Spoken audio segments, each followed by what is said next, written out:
All right, now in this step of creating and assembling the wreath, we're going to take the strips of ribbon that you've received. You've received 6 of each color, and these are about 12 inches long. And you're going to put them together in pairs. So you can decide which color combination you want to use based off of the coordinating ribbon that I sent you. For this wreath, what I'm going to do is I'm going to put my ribbon together in those 2 sets. All right, so what I'll do is I'm going to start by taking one set. I put them together, and then I like to fold it in half so I can kind of see where the middle is. And then where that is, it's left me an indentation. And so then I'll take where that indentation is, and I'll scrunch it. And then I can pull the ribbon. I give you wired ribbon, and I can pull that, and so that it ends up like it has like little wings. You can see that the ribbon has taken the shape by having me run my fingers across it. And then I'm going to come to one of the ruffles, and I'm going to, again, just like I did when I added the ruffle to the base, I'm going to twist tight, and then, or pull tight and then twist twice. And then I'm going to pull those up.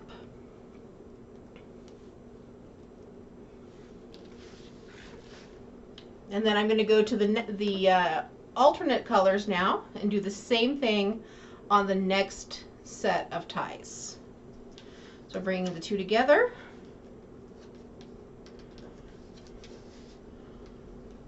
Folding in half. Looking for that mark in the wire. Scrunching. And then pulling my tails to form kind of like a bow tie, or like the wings of a bird, like when you drew birds with seagulls when you were kids. Right, now that I have these in here, again, I'm twisting, or I'm pulling tight and twisting twice. Now, I have some options with my ribbon ties. Okay, so one option is to leave them so that they just kind of sit in the wreath like this. So the 1.5 inch sits on top of the 2.5 inch, and it just sits really nicely like that. The other option is to spread them out into an X. So if I do that, well, all I do is I just take them and I literally pull them apart, and I have them form an X. Right, so this becomes personal preference. When I pull them into an X, because I have one 1.5 inch and one 2.5 inch, I like to make sure that they are opposite of each other. So, for example, with the cherry and the blue, I've put the cherries here, and then with the red check gingham and the green, I've put the 2.5 inch checked gingham where the 1.5 inch cherries are. And the same thing along the bottom. I've got my 2.5 inch blue next to my 1.5 inch green.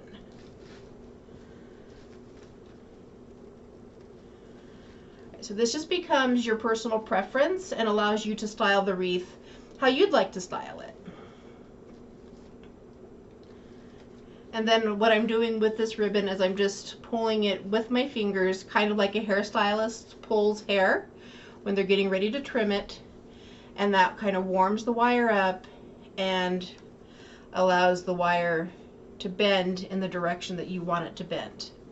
Now, if you decide to go this route, I recommend the next step in assembling the wreath base, which is to snip off the pipe cleaners. Okay, so for this, I have a pair of wire cutters, but if you have a pair of scissors, that will work too. And I'm just snipping them off. and throwing that piece away. And then these snipped ends that are here, I'm just going to take those and push them on the side of the where I twisted the pipe cleaners originally and have them face down.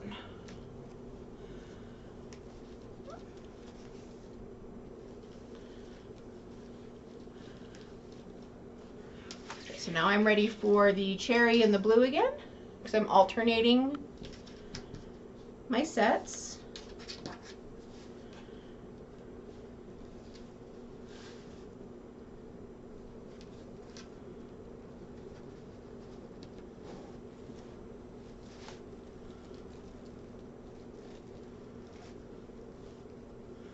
Pulling tight, twisting once, twisting twice, forming my X. Again, making sure that my 1.5 and 2.5 inches are touching in the X's.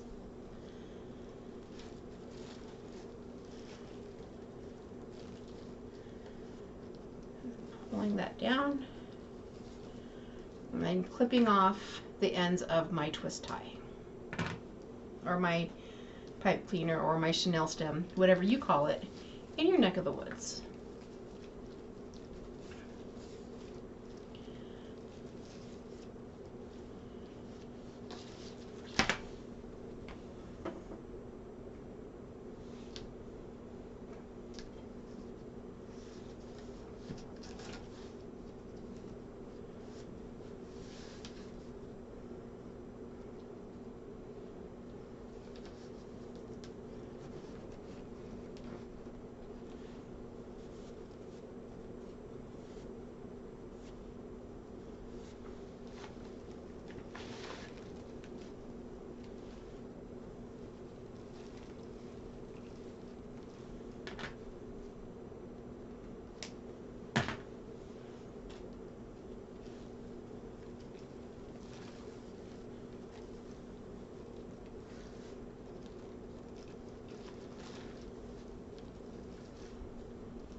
And this will be the last tie on the top. And then I will move down to the bottom layer and do the exact same thing.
And you'll notice that on the bottom, I'm going to do the same thing. I'm going to make sure that I'm pulling those thinner and thicker ribbons opposite directions so that they complement each other.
Now, when you're putting your tails on, if you notice that there might be a little bit of an opening, go ahead and pull that mesh around to cover that up, and then pull your ribbon, and then that way you can hide any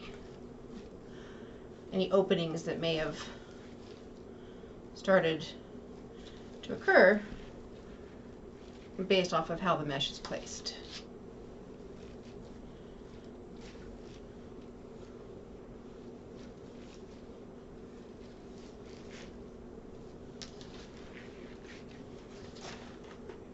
The materials that we have actually behave very well and will allow us to place them where we want them to go and rearrange them if necessary.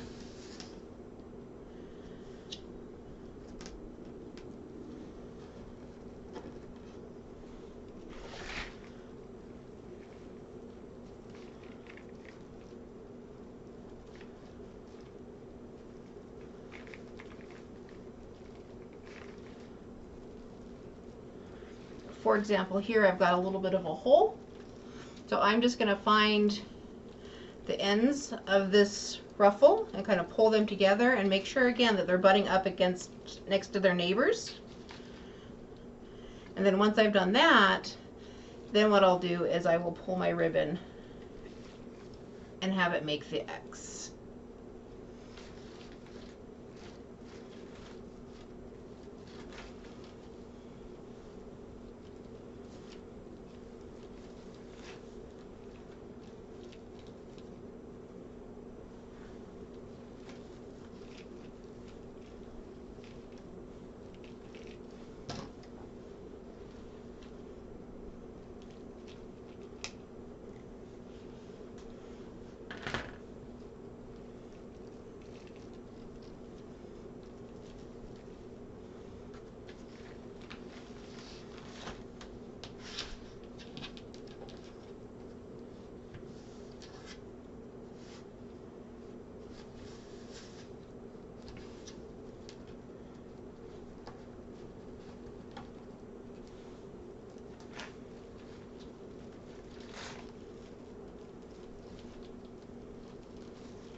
All right, last one.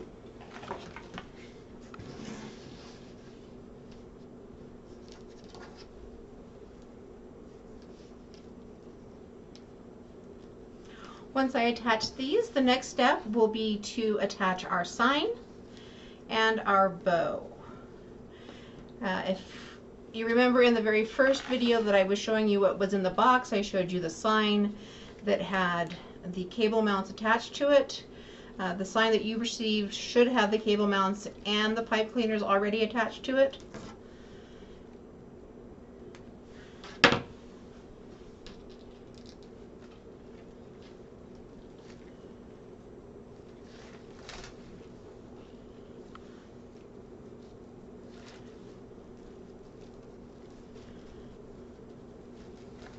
Put that on top. I like my 1.5 ribbons to be on top usually because they're thinner.